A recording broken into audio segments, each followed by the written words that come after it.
Gavites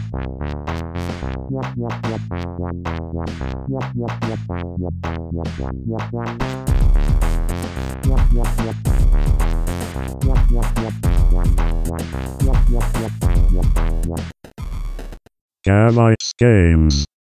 Hello world and welcome to Gavite Games. As you can tell by the kick-ass intro, I'm reviewing this pile of shit.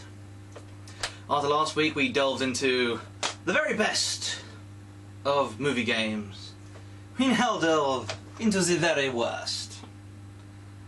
Stargate, the megadrive game. When I tell you how they got this game, I didn't actually buy it. Someone else did. A friend of mine, he came down to my university for the weekend, and I told him I bought a Mega Drive. And I said, I'll go to the second-hand shop to have a look at a few games. And he said, okay, I'll come along. Now, he's a big fan of the movie this is based on, and he saw this and bought it. Partly out of recommendation from me, because I said, back in the day, most movie licensed games weren't as bad as they are today. I apologise, John, so very, very much. Right, time to give you a demonstration for those little kiddie winks who've never played one of these devices. Nearly all the games, when you played on this device, uses the buttons like so. C was jump, B was a normal attack, A was special attack. But these guys thought they'd buck the trend and completely confuse everyone ever playing a Mega Drive ever. A and C are reversed. That's right, the normal special attack button is now your jump button, and your normal jump button is now your attack button, the special attack button. Can you not see how that gets confusing? That's like swapping R1 with X on a PlayStation controller. Effectively the same thing. I don't understand how, when they're going through testing with this, assuming they tested it, they didn't pick up the problem that no other Mega Drive game played like this, so why would they do this? When you finally do start playing, you see it's kind of an action platformer, shooty type thing. The best thing I can equate it to is kind of, I think it's Alien Attack by the same guys who did Golden Axe, or sort of like Alien 3 but a lot easier. Until you start dying a lot. That's when you run into the problem. It seems to be set up for something, and then it's not. Allow me to explain. The way it seems to be set up is as a kind of arcadey run in, kill everything in the room, find some items, and then get out of the room. There were a lot of games like that back in the day. But it's not. You're meant to just ignore everything on the screen and not kill anything unless it's directly blocking your path. Because A, your gun isn't that powerful. B, they seem to be able to take, even the most basic enemies take about 5 hits. I'm not even joking about that. And C, they always respawn. You can't just clear a room, go to another screen, come back and it'll be clear. No, they respawn. But here's a kicker. Your power-ups don't.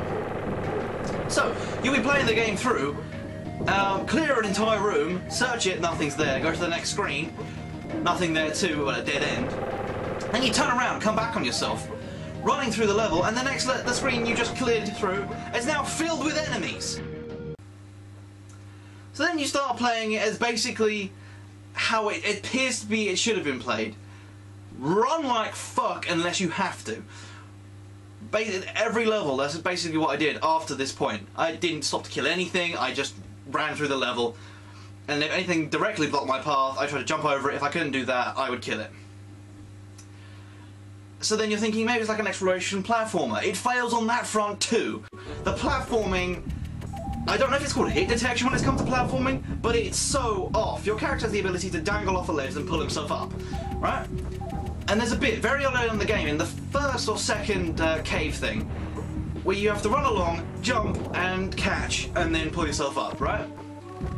It looks quite simple.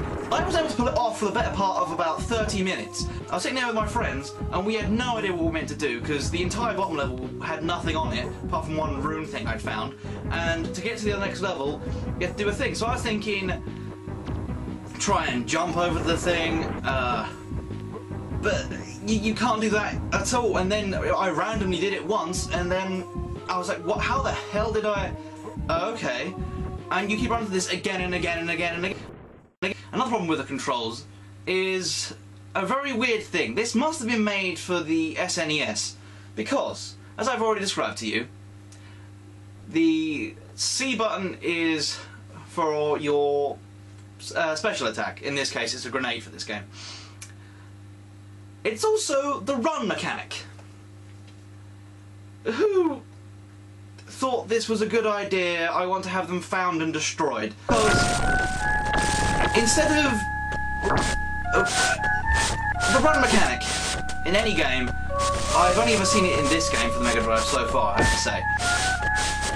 But it makes a lot more sense to have it mapped to the jump button, because you have unlimited amount of jumps, but limited amount of grenades. So if you accidentally keep throwing grenades when you're trying to run away from something, you're going to run into the grenade yourself, damage yourself, and then have less grenades to fight anything later. In this game though, even though I've said it's an exploration thing, all you do, I repeat, all you do is either collect or kill 6 of something.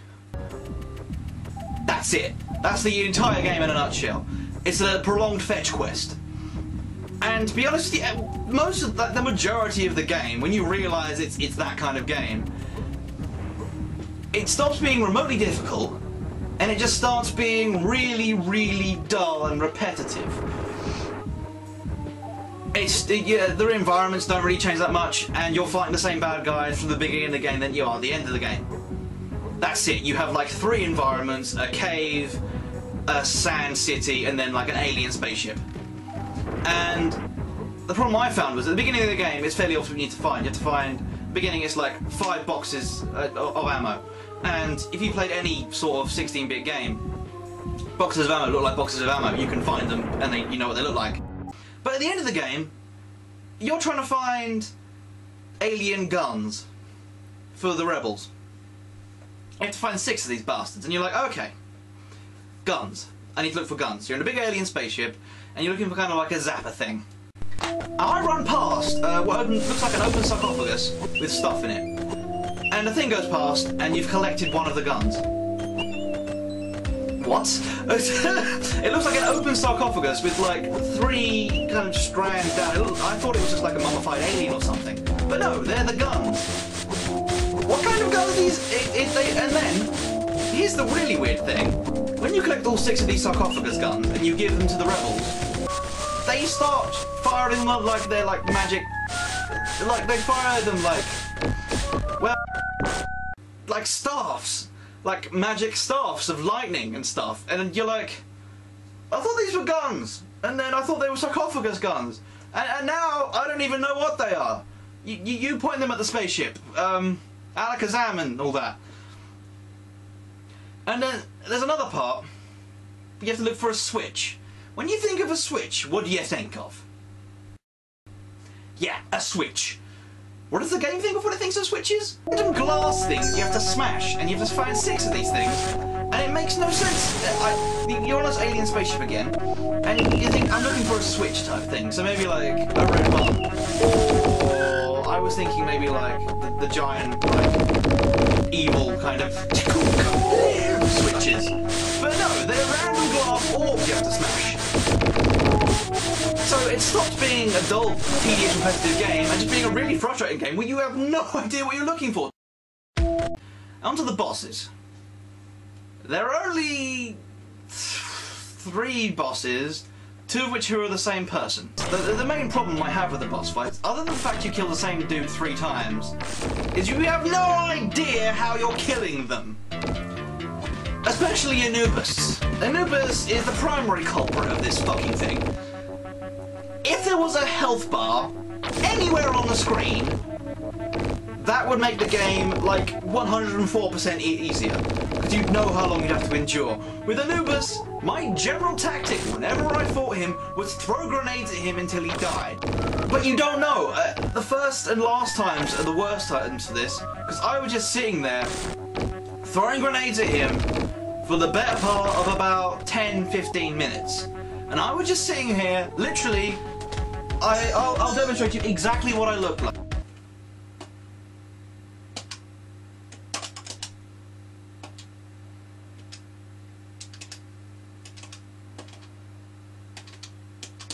Oh fuck, he killed me. That was it. I was like that for about 15 minutes. I'm not even joking. It's not a challenging boss fight. It just takes forever. And I railed against some of Crash Bandicoot's easier boss fights, but at least they were boss fights and required some form of skill. This one just requires you to doggedly and determinedly sit in exactly the same position where you know he can't hit you and keep attacking him over and over and over again until he dies.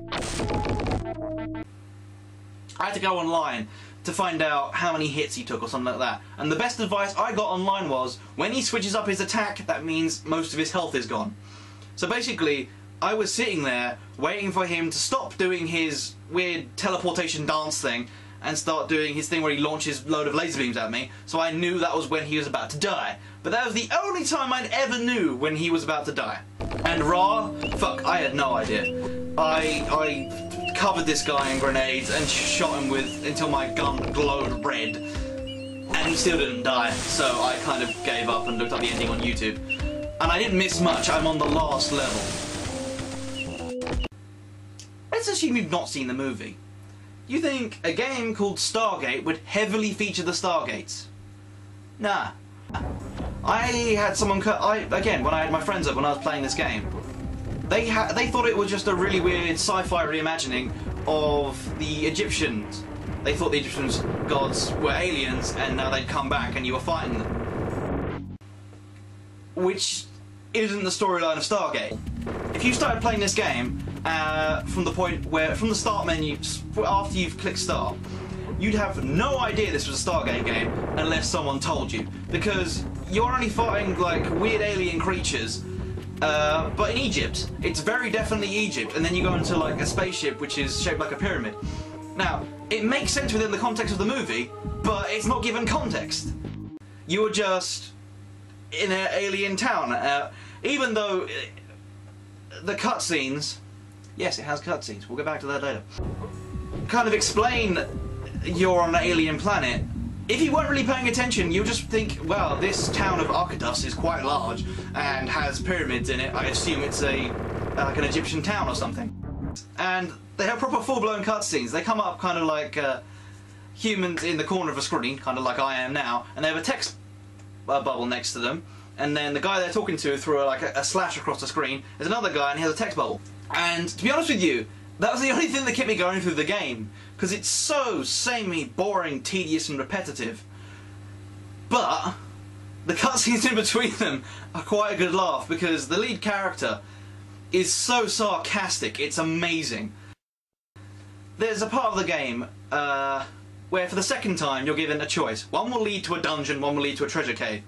And I, rather sarcastically, would go, well, that sounds kind of familiar. That's exactly what I said, pretty much, out loud to myself when I was alone with everyone, because all my friends had left me because I was playing such a crappy game.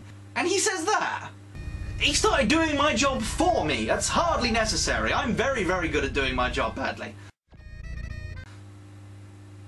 Okay, maybe I need a little help. But the point is, they shouldn't be doing my job for me! That's my job to do my job! Wait. So anyway, yes, as you know, I can't contradict myself, so time to summon the nitpick. Don't do it.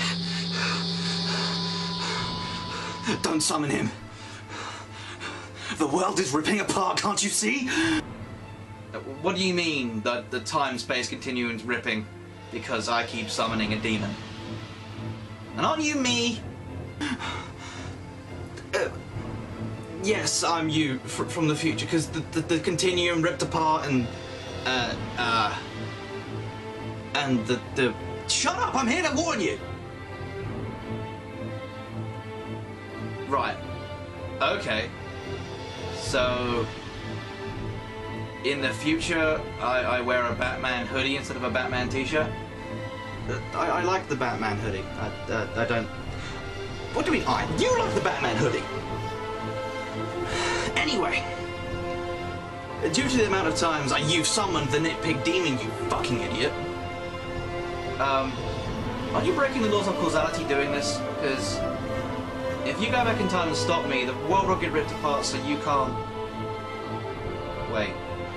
Don't stop applying logic. We all know how that works out when you talk about time travel. Let's put it this way. Next week, you're not doing Golden Axe 2. So we're not going to do my next review. Well, yeah, you see, that's when the whole thing rips apart, so I thought if I go back in time and stop you from doing that, then it won't rip apart. But it's on the schedule. I've got to do Golden Axe 2. It's on my schedule. You're doing a first impressions review in the future! In your new flat in Aberystwyth. A first impression video of a load of games? One of these is Final Fantasy. Why am I playing Final Fantasy? Because you want to see what it's like. Hey, I'm you. We have the same. Okay, you're from the past, but screw me. I'm out of here. Okay. Well, you heard future me. Next week, a load of first impression videos. So I don't break the space-time continuum. I'm Gavite. See the entire world later.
Gavites Games.